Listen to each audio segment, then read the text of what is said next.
All right, let's step into another world today.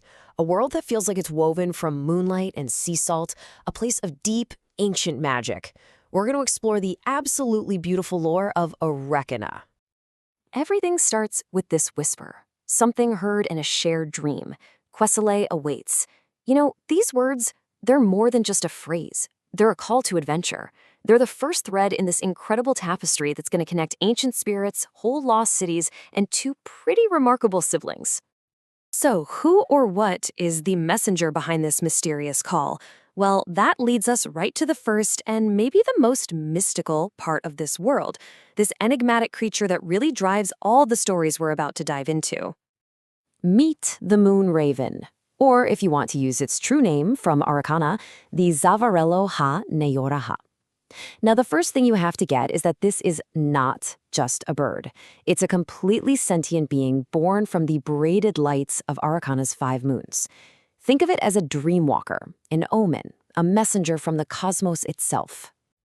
And its appearance is just as otherworldly as you'd imagine. Just picture it.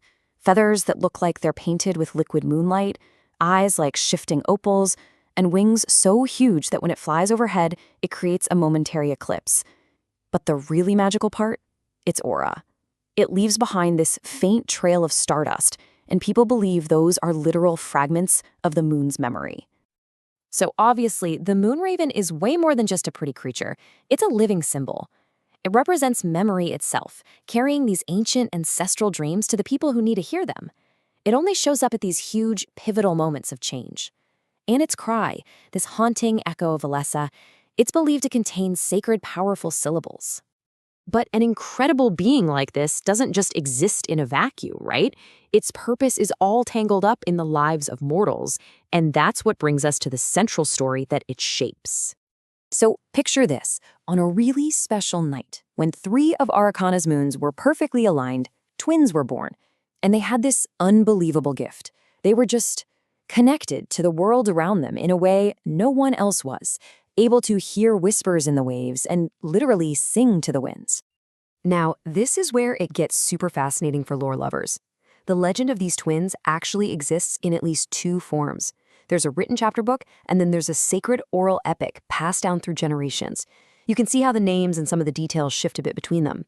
But this isn't a contradiction. If anything, it just proves how deep and layered this mythology is. It's a living, breathing story. So, the twins hear that call. Quesele awaits. And with the moon raven now acting as their guide, they set off on this absolutely epic quest. And it's not just a journey across land, but across time itself. And their path is just one mystical trial after another. First, they have to follow these glowing runes the raven leaves behind. Then they get visions from a crystal echo stone. And eventually, they even learn to breathe underwater. But the climax of it all, it's when their 2 voices, singing together, literally part the ocean. What a powerful symbol of their bond, right? And what do they find when the waters part? Quesele, the city of echoes. And it's not some dusty ruin. It's a living, breathing city under the waves, shaped like a giant conch shell and filled with whispering walls and floating lights. Can you imagine? Just a breathtaking, otherworldly place. So why go on this incredibly dangerous journey? It's not for gold or glory. It's to discover who they really are, descendants of the ancient ocean-born ones. And even more important, they have to bring back a piece of Quesele, this first echo seed, to restore all the lost voices and forgotten songs of their people. They're literally trying to save their culture's soul. But the story of the twins, as epic as it is really just one thread that the moon raven has woven. Its true purpose is even bigger, even grander than that. We see this in a completely different tale called The Moon's Refusal. In this story, the raven's call isn't for a quest to some lost city, it's for a journey inward. It guides a grieving widow, not just to help her process her sorrow, but to help her find a complete rebirth of her own identity. And when you put these 2 stories side by side, you start to see the bigger pattern. In one story, the raven is a guide, helping recover a collective, cultural memory for everyone. But in the other, it's a catalyst, creating this sacred moment for a personal rebirth for just one person. It helps people transform, whether that's a whole society or a single soul. And really, that's the heart of it all. That's the ultimate point of the moon raven's lore.